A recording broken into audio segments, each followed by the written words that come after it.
As an introduction, for those that don't know Christian, so 18 years on the buy side, and the last 11 years or so it's been at ARR Investment Partners, which you set up yourself and are running and growing today. From my understanding, it's a global long-short quantamental strategy, making risk-adjusted returns but performing particularly well in down markets, in down cycles. So we can get on to more of that in a moment. One thing I really wanted to drill upon to start with is where the passion for investing came from. When you first started, you realised you wanted to get into the industry and had an interest in it. I mean, in my case, it's probably a bit unusual in the sense that I'm from a very modest Austrian family. My father was a bus driver, but I was lucky in the sense that when I went to school, they offered extracurricular courses on the stock market. And when I was 16, then I attended this course. That was in 1996, and then at the age of 17 in 1997, I started investing. And at that time, there was the internet boom. It was an amazing time to start investing. The period where you start has a very big impact on how you perceive the markets. And because it was such a bull market, it was relatively easy to make money. And I had about 5,000 euros in savings then, and I turned them into about 70,000 euros from my own investments. So I made about 1,500% on my own investments. And on top of it, my IT professor as well offered me an incredible deal. He was very much interested in investing as well. So he offered me a profit share for good investment tips, like a 30% profit share. I mean, that's how I got started in the investment business. So at the age of 19, I ended up having about 100,000 euros. And if you have such big successes early on in life, then obviously you're hooked up for the rest of your life, I would say. So that's how I really started. Well, was there a particular style of investing you started off with, or particular role models that you read up on or were particularly interested by? No, at that time it was definitely momentum investing, and I would say, in the tech space, high growth companies. In terms of role models, I always looked up to amazing hedge fund managers, and at that time, Stanley Druckenmiller, George Soros were and still are my role models. I'm very much impressed by their amazing track record, especially Stanley Druckenmiller, who made more than 30% over 30 years and never had a losing year. 30% annualized. Wow. After fees, and over 30 years, no losing year. That's apparently the track record of Stanley Druckenmiller. That is. Sounds like he defies gravity, doesn't he? Incredible. But no, great role models to have. And so you were just over 7 years worth of experience before you set up ARR. Where did that idea come from? Most individuals 7 years in are trying to get a senior analyst job, let alone set up their own fund. Yeah, it was a bit longer. I started at Man in 2006, and then in 2009 I left and moved to Russia. And then in 2015 I set up the business. While working as a portfolio manager in Russia, you have to know that from 2011 till 2014-15, the Russian market was in this very prolonged bear market. And Casimir Partners at that time, they managed a Russian long-short equity hedge fund and a Russian long-only product. They also then bought another company that was focusing on frontier markets. But when you go through 4 or 5 years of bear market, and the market loses more than 70%, and it's Russia, and there's a lot of problems, then in my case it became obvious that first of all, I don't want to manage a single country strategy, because then you're always dependent on what's going on in the country. And I would say as well, secondly, you don't have the best opportunities if you just look at one country. And in 2015, then when I set up the strategy, I had one investor and my own money to start with, and the logic was very simple, because only from my own money I thought I can, with high confidence, generate at least 10% in returns. And at that time I thought, okay, I've got half a million. If I only make 10%, that's about 50K, and I can live off from that in a decent way. And that's how I got basically started.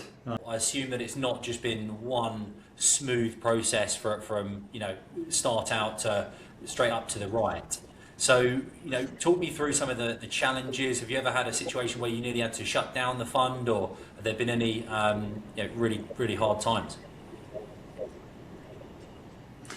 Yeah, I definitely don't recommend it. But for me, interesting enough, I mean, we had one negative year, significantly, or not significant, a double-digit negative year, and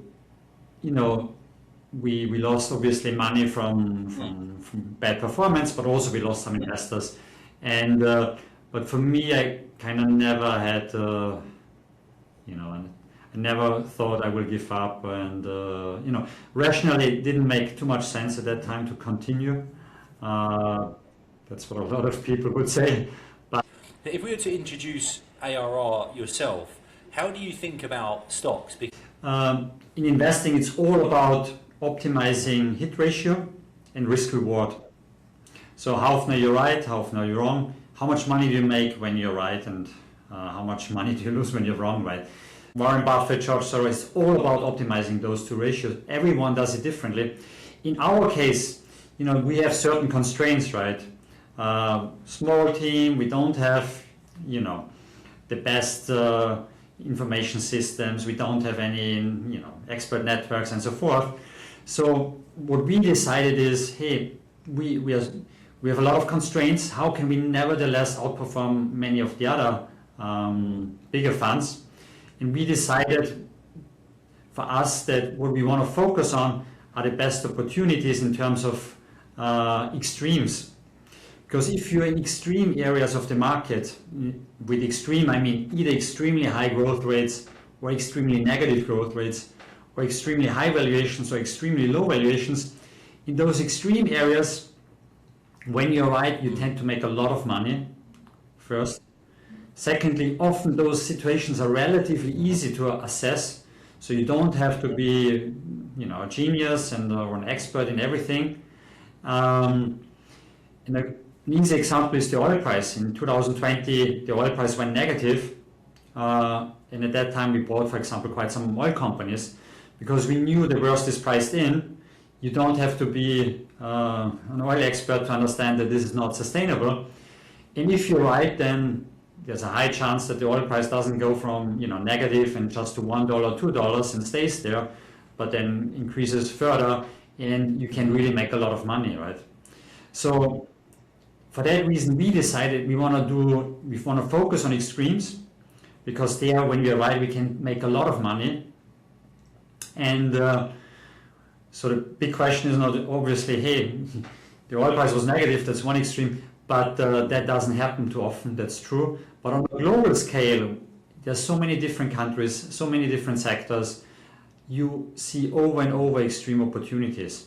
For that reason, we built our own quantitative system in-house that allows us to screen for exactly those opportunities that meet our criteria in terms of extreme growth, positive or negative, or valuations.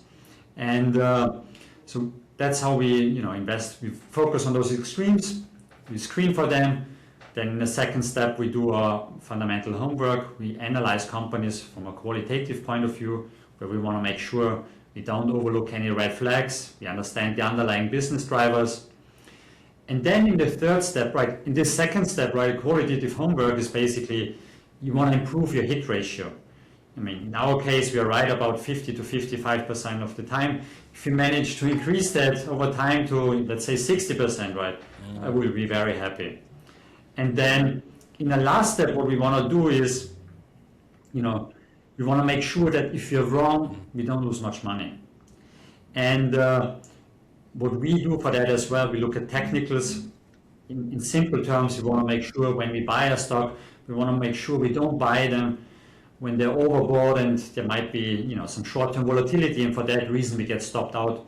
Because in our case, the way we approach the market is, we want to focus on opportunities where we see more than 30% upside, and at the same time we have normally a stop loss between 5 and 10%. So if you're only 10% or 50% of the time right, we tend to make good money. It's really interesting actually because when I speak to other investors that maybe they're long only or they're longer term thinking, quite often they see a stock if it drops down 5% or 10%, that being potentially more interesting.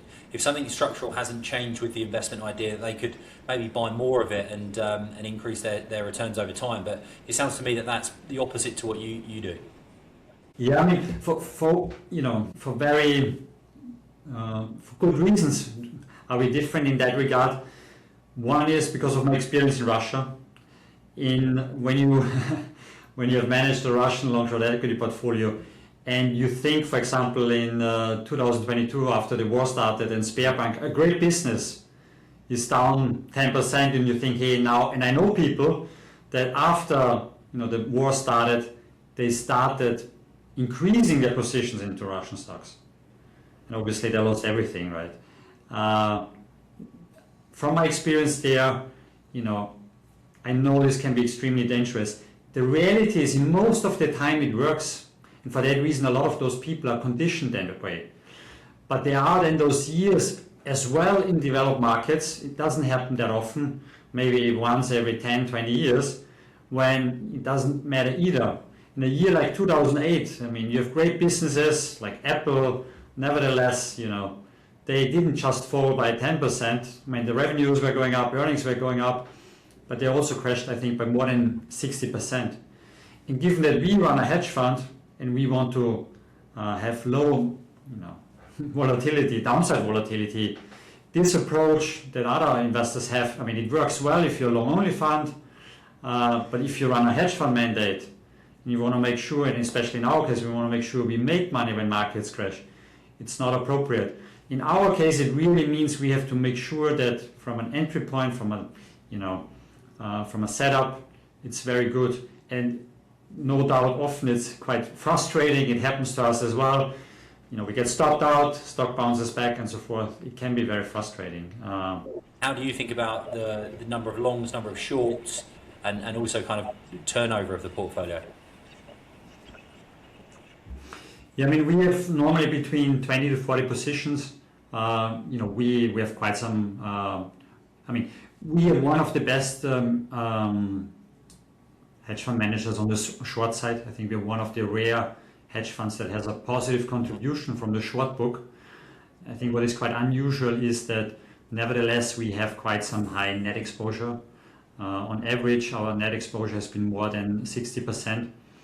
But what we are very good at is in those dramatic events, like during COVID, after the beginning of the war, or last year after, on Liberation Day when Trump announced those tariffs,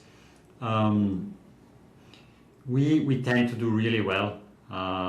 Because of my experience in Russia, where I went through this very prolonged bear market, I mean, market that was far more difficult than I would say even in 2008, because in 2014 the Russian market crashed by more than, like in one day, 14-15%.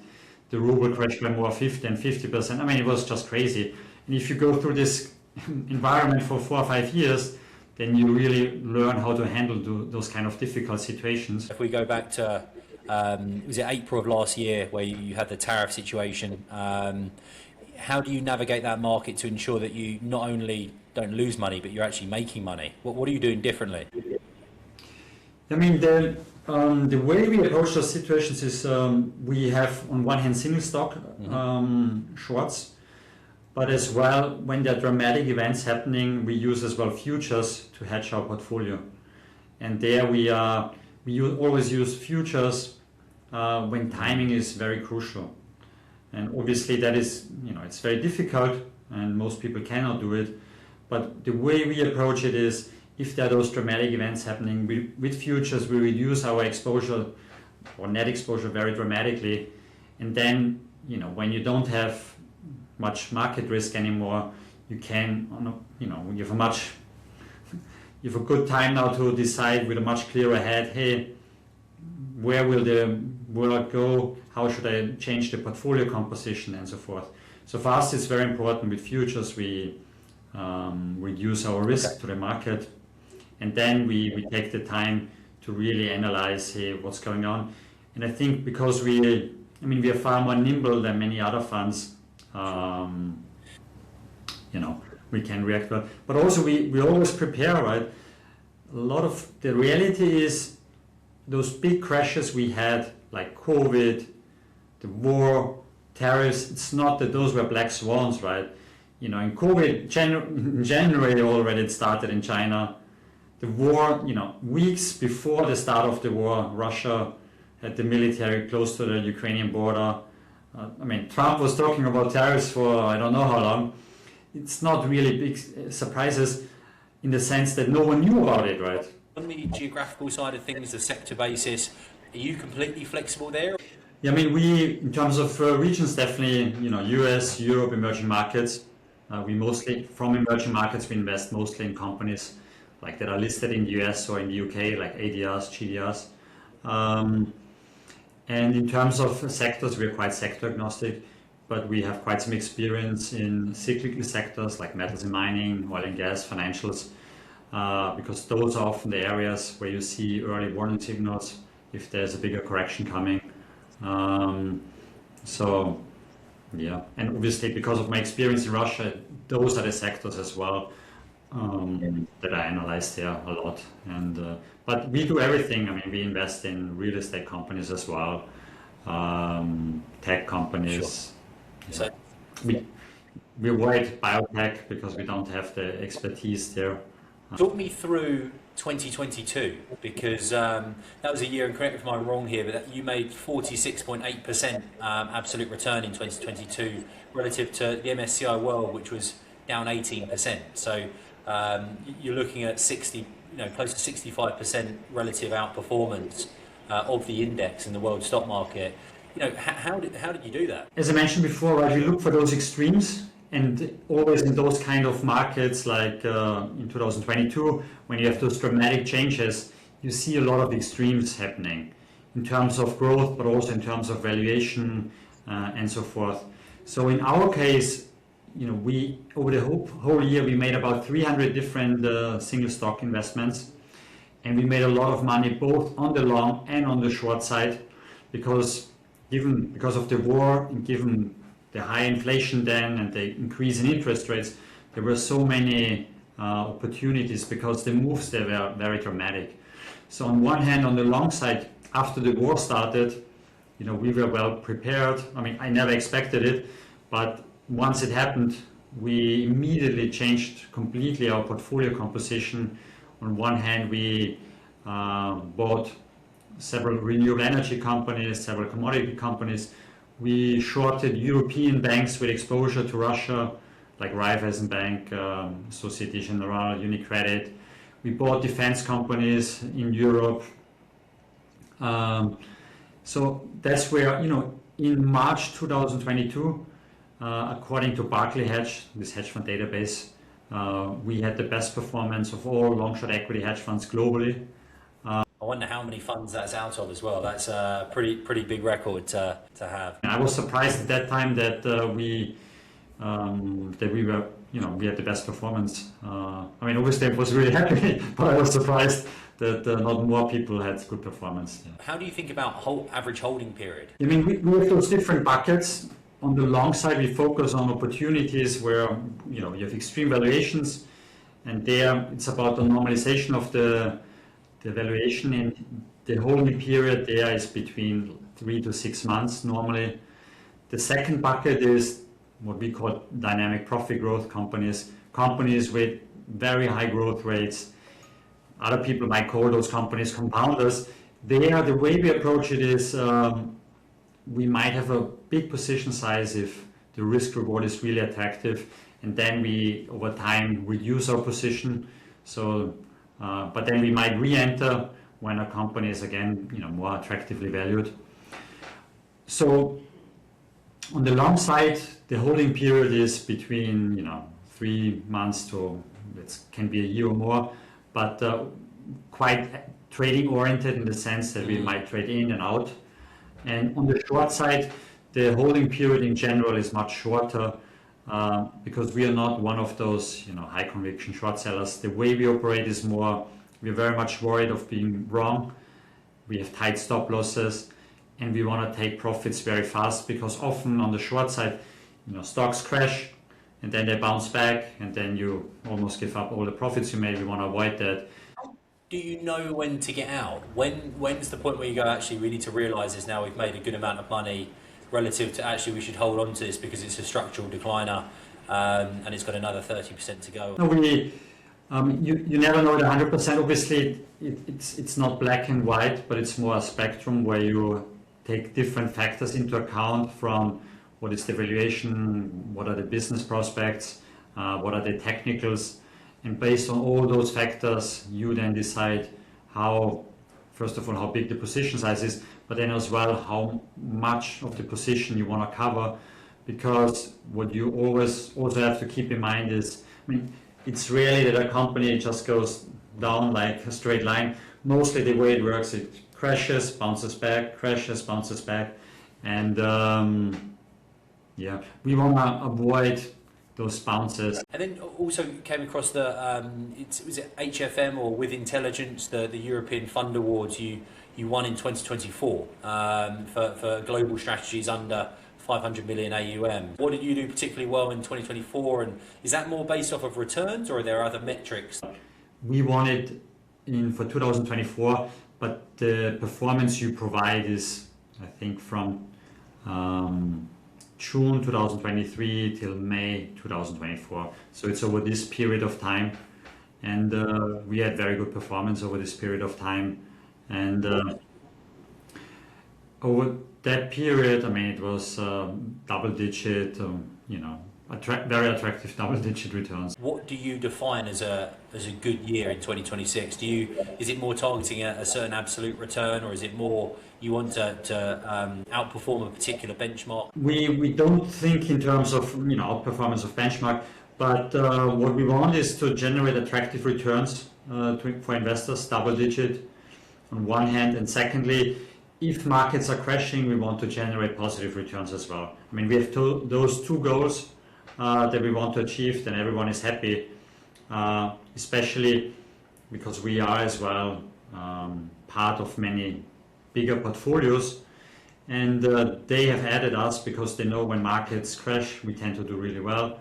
And so on their overall portfolio level, with us as part of it, they will sleep much better at the end of the day because the drawdowns will be lower. You've got a proprietary system called Paris that really helps you out with anything from idea generation to and the screening side of that, to sizing of positions, to then kind of post-mortem once you've exited a position as well. So, where does that come from? Is that something you've developed in-house yourself? No, we developed it completely in-house. The philosophy there was simply that investing is like a profi sport. You want to break different aspects down into little steps and then optimize and automate as much as possible.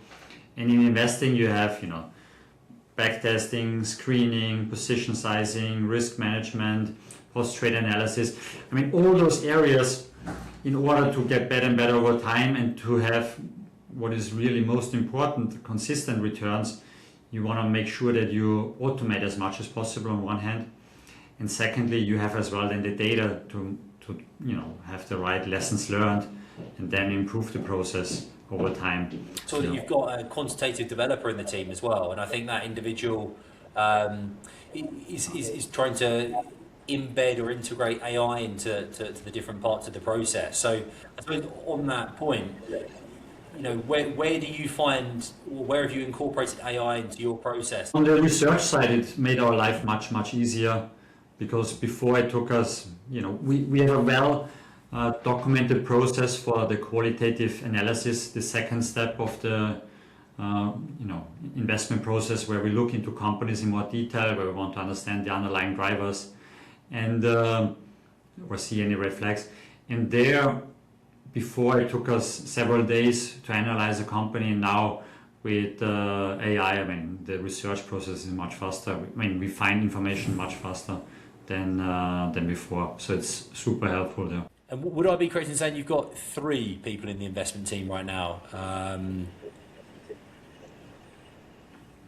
We there's a quantitative analyst, developer, fundamental analyst, there's me, and then we work as well with like an investment consultant who gives us ideas, who worked for us before and now still provides research for us. You're looking for an investment analyst right now, a junior portfolio manager as well. Very direct question, but individuals that are working at a long only or maybe another hedge fund, why should they quit their job and think about applying or joining ARR? We have a very entrepreneurial culture, and in our company, meritocracy is very important. The incentive structures are set up in a way that you get rewarded for good performance, both in the investment team and in the sales and marketing team. So I think it's very attractive because it's more formula based. I think in many companies it's discretionary. There's a lot of frustration, and I want to avoid that. And I want to make sure that people are very motivated, incentivized. And for that reason, we have got a clear system there in place. I think that's very important. Secondly, I think we have a great team in terms of how people get along. There are many, as I said, there are several former employees who still work for us as consultant. They like working with us. It's that time of year now where people are going to get their bonuses. Quite often they are discretionary bonuses, and I always think there's a bit of a disequilibrium there. You're either going to be happy and think you probably got more than you expected, or you're not going to be so happy. And I definitely agree with what you put in and the contribution you make. You should be fairly rewarded with that. But talking, so I saw that you're launching the Cayman Fund, right? I think Q1 of this year, so that must be exciting for you to try and grow and expand the business. When you think about that and the wider business, what are the goals of that for 2026 and beyond? First and foremost, one of the main reasons as well why we launched the fund is it will make our life much easier, because currently we manage about 70 SMAs, separately managed accounts. A lot of them will move over to the fund. And for me, what is very important is that I focus on the investment side and don't have to spend my time solving problems in the SMAs. So it will make our life much easier in that regard. And as I said, for me, at the end of the day, we want to make sure that we have very attractive returns. I'm also one of the biggest investors, so that's one top priority. And for that reason, the way I built the company is we want to make things simple. I want to make sure that we have great team members who can take on all those necessary work that has to be done, like in the admin side or operational side or on the marketing side, and I can focus mostly on the investment side. And launching the fund is one further step in making sure that this is the case. So that's one important step for us for that reason, because it allows us to generate better returns at the end of the day, in my opinion, as well. Secondly, we obviously want to grow AUM. We have a lot of investors that are interested in our strategy. They see the benefit of us performing well when markets crash, but they don't want to do an SMA. They prefer a fund structure, and for that reason, it's very much demand driven that we offer a fund structure. And we, in comparison with big funds, I see a lot of low-hanging fruits that we can tackle in order to generate better returns. But for that, we need higher AUM so that we can afford better infrastructure, expand the investment team, and so forth. And so that's, and obviously I want to pay my employees very good salaries so that they're happy. Why would I want to be part of this fund structure instead of being part of an SMA? What's the benefit of that? The different reasons for different investors. On one hand, for many investors, from a tax point of view, a fund structure is more attractive, because in the fund structure, you on a yearly basis, in the SMA, on the realized gains, you have to pay taxes. Then in the fund structure, it will be different depending on the jurisdiction. Then you only taxed once you exit the fund instead of every year. For that reason, you profit far more from the compounding effect. So tax is definitely a reason that for other people, it's just convenience.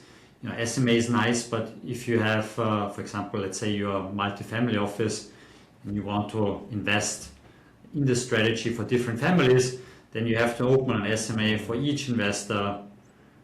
It's quite an admin hassle. On a separate topic, with how you're seeing the markets right now, where do you see the opportunity for 2026? Are there certain sectors, certain geographies that you see that look particularly distressed or overvalued that are going to prove fertile hunting ground? Currently, we have quite a diversified portfolio, but we definitely, what we see is, on one hand, we still see this continuation of trend in the commodity space, where in the metals and mining space, especially precious metals, you have very strong trends, and a lot of those companies on forward earnings, forward free cash flow, are super attractively valued.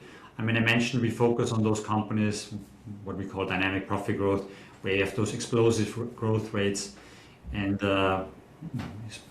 with many names in the metals and mining space, that's exactly what you see there currently, where companies are growing their earnings by 100% or more. The market in that regard is quite inefficient in assessing, and for that reason there's massive opportunity there. Obviously, if the oil or if the gold price crashes, then this will change, but doesn't look like currently the gold price will crash anytime soon. I think retail investors only start now piling into gold ETFs.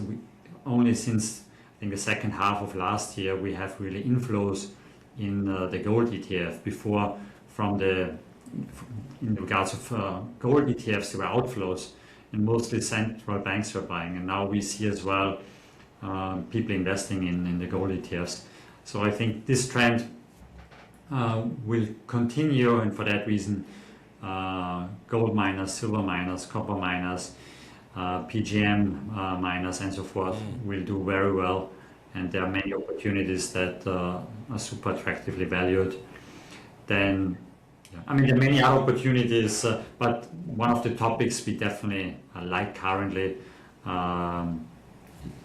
is in the metals and mining space. Sectors or areas of the market that you just wouldn't really touch right now based on the volatility, that you couldn't really tell what's going to happen in those areas, and it's just not worth your while? There are always some sectors that are super volatile where there's a lot of hype and so forth, like quantum computing and so forth, where currently there's not much fundamentals there. Then the data centers, in data centers you also see those massive hypes that are going on, big moves, big crashes. You definitely can make money in those areas, and we also in the past have made there, but the position sizes have to be accordingly, and a lot of people now talk about AI bubble and shorting there. I think personally it's a bit too early for that. I think this bull market will continue, and I wouldn't now short certain stocks where, in Q4 a lot of those AI stocks crashed quite a bit, and companies that are linked to the AI theme, like even nuclear companies and so forth, I wouldn't short them now. I think it's it's not the right time. If they have a massive bull run and then there's some negative surprises, then it might be a good time to short, but not now. Final question from me, Christian, is from myself or anyone that's listening, any particular investing books or anything that you've used that's really helped you develop your investing skill over time? No, definitely. I can really highly recommend Market Wizards, the whole series. The interesting part there is you see so many different styles, and there are so many ways to make money. And the crucial part then is just to really find a strategy, an approach that fits your personality. I think that's one of the probably most important lessons, because there are so many ways to, I don't like this expression, but to skin a cat. And when You read market wizards, you see you have those day traders and those future traders, and there are many different ways, and you just have to find the style that fits your personality or what you want to achieve, and I think that's very helpful in finding.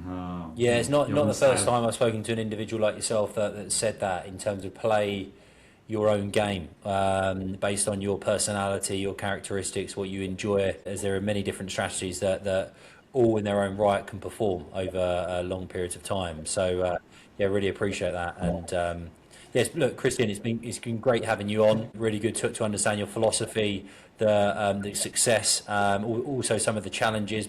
Really interesting to see that someone with 7-8 years experience starting up with 500,000 and growing to where you are today. So winning awards and looking to grow the team over the course of this year as well. Hope to see continued success there, and I'll definitely be following the journey. Thanks a lot. Yeah, thanks once more for giving me the chance to talk.